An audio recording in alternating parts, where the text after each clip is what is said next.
Eu sou Regiane Cunha, sou terapeuta especialista na superação da depressão e da ansiedade, e nesse perfil eu ajudo pessoas que queiram aprender a superar, a viver sem depressão e ansiedade de um jeito simples, rápido, eficaz e sem precisar fazer uso de medicamentos, né? Que está aqui dizendo que precisa de ajuda e que o tratamento psiquiátrico não está trazendo solução. Uma das coisas que eu trago aqui para vocês é que só a medicação, ela não vai fazer com que vocês saiam da depressão e da ansiedade. Infelizmente, isso não é uma realidade, né? A gente pensa que o medicamento vai trazer uma solução, mas o medicamento ele foi feito para remediar, por isso que ele se chama remédio. É preciso que a gente haja no emocional. Nós estamos falando de uma doença psicossomática, ou seja, ela começa na emoção. É só tomar o medicamento não é para emoção. Se o medicamento fosse para emoção, quando a gente é traída, a gente tomava um medicamento e a gente não ficava triste. Ou quando a gente passa por uma perda de alguém, um luto, a gente tomava um medicamento e a gente voltava a se sentir bem meses depois. O medicamento não foi feito para emoção. Ele foi feito para você conseguir tratar a sua emoção enquanto o seu cérebro vai tentando segurar a onda. Então, a gente precisa também olhar para isso e perceber que existe um outro caminho que vai levar a gente a ter melhores resultados. E sempre que alguém me pergunta, mas como que a gente consegue ter tantos resultados? Né? Como que você consegue ter tantas alunas que saíram da depressão, de depressões crônicas, de depressões em que os médicos tinham desacreditado, pessoas com ataques de ansiedade, ataques de pânico, que estavam em caos, né? Pessoas que desenvolveram psoríase por conta da ansiedade, que passaram a ter vários problemas de saúde, porque não estavam dando bem com a ansiedade, com a depressão, alopecias, e conseguiram ter melhoras. Como? Com um caminho que leva você realmente à cura através de olhar esse pilar. Se eu tenho uma doença psicossomática, eu preciso lembrar que ela age numa tríade essencial. Acontece alguma coisa comigo, um trauma, eu passo por um momento difícil na minha história, e isso afeta o meu corpo. O meu corpo cria uma resposta para a minha mente, isso altera a minha emoção, né? Na minha emoção. A minha emoção é tão forte, tão densa, que ela cria um bloqueio no meu cérebro. Então, aquele bloqueio faz com que eu não passe mais neurotransmissores positivos e alegria, porque eu não consigo mais. Eu só vejo as coisas ruins que aconteceram. E automaticamente isso passa a trazer sintomas para o meu corpo. Então, essa pirâmide fica sempre se repetindo, que é a pirâmide do conflito. Eu tenho uma emoção difícil, eu altero a minha forma de pensar altera o meu corpo, trazendo o quê? Sintomas físicos. E por que traz sintomas físicos para vocês? Para chamar atenção, para fazer com que vocês olhem para esse emocional que está doído e resolvam.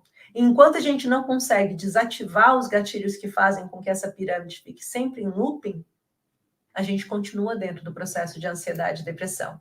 Então, o objetivo é que vocês consigam desativar isso.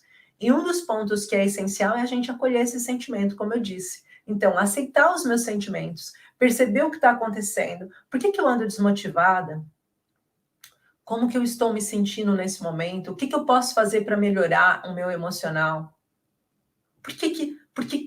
Qual é o lugar da casa, Ana? Qual é o lugar que vocês acabam sentindo que vocês ficam piores, mais desmotivadas? Qual o momento do dia que vocês ficam mais desmotivadas? Quando vocês estão sozinhas ou quando vocês estão com pessoas em casa? Porque é diferente.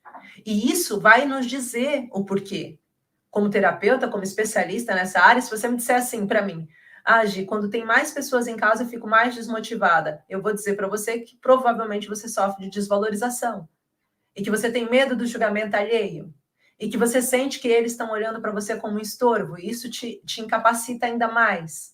E isso te desmotiva ainda mais. O fato deles olharem e falar, você vai ficar assim para sempre? E eu penso, é melhor eu nem ficar perto deles, porque se eles falarem para mim que eu sou obrigada a comer ou sair, ou que eu estou estragando as férias da minha família, eu vou ficar pior. E aí você começa a fechar. E vai se desmotivando. Já se você fica pior quando você está sozinha, será que é perda? Ou será que é desproteção? Você se sente sozinha e desprotegida, sente que ninguém está te protegendo, que ninguém está olhando para você como ser humano, que ninguém entende as suas dores, compreende ou ajuda ou apoia? Você que disse, o Eri que falou aqui, eu quando está sozinha, quando está só. Então, quando está sozinha, isso está acontecendo com você por quê? Porque você sente que ninguém te protege? Há quanto tempo que você não se sente protegida? Ou que você sente que alguém te apoia ou que esteja do seu lado e que diga para você, Eri, calma, vai ficar tudo bem, eu vou ficar aqui do seu lado, eu não saio daqui enquanto você não estiver bem.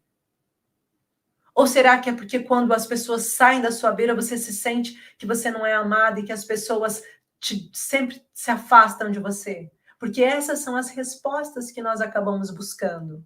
E isso são pontos que vocês têm que entender para poder acolher esses sentimentos e poder entender o que está acontecendo aí dentro de vocês. Porque isso vai ajudar vocês a perceber por que eu estou me sentindo sozinha, ou por que eu fico melhor quando tem pessoas dentro, eu fico melhor no meu quarto. E vão trazendo essas respostas. Identificar as causas, conseguir entender o porquê que eu estou ficando desmotivada e o que faz com que eu fique desmotivada e em qual área que eu sinto-me desmotivada. Qual é a área que vocês se sentem desmotivada? Escrevam aí área, ou seja, mais em casa, mais no trabalho, porque tem mulheres que estão trabalhando mesmo com depressão, que não estão de licença nem de baixa, estão trabalhando, medicadas, mas estão. Em qual momento que você se sente mais desmotivada? Escrevam para mim enquanto eu vou ler aqui alguns comentários.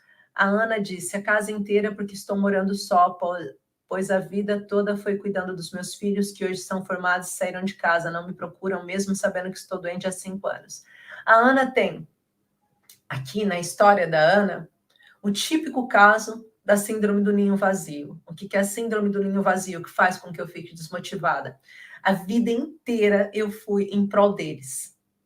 A partir do momento em que eu casei, tive filhos, aquilo passou a ser a razão da minha vida. Então eu fiz tudo sempre pensando neles, em melhorar tudo para eles, em crescer e apoiá-los, sacrifiquei-me por eles. De repente, quando eles chegam na idade adulta, que eles vão começar o ciclo da vida deles, que é uma coisa normal, né? Eles vão começar o ciclo da vida deles, que eles saem.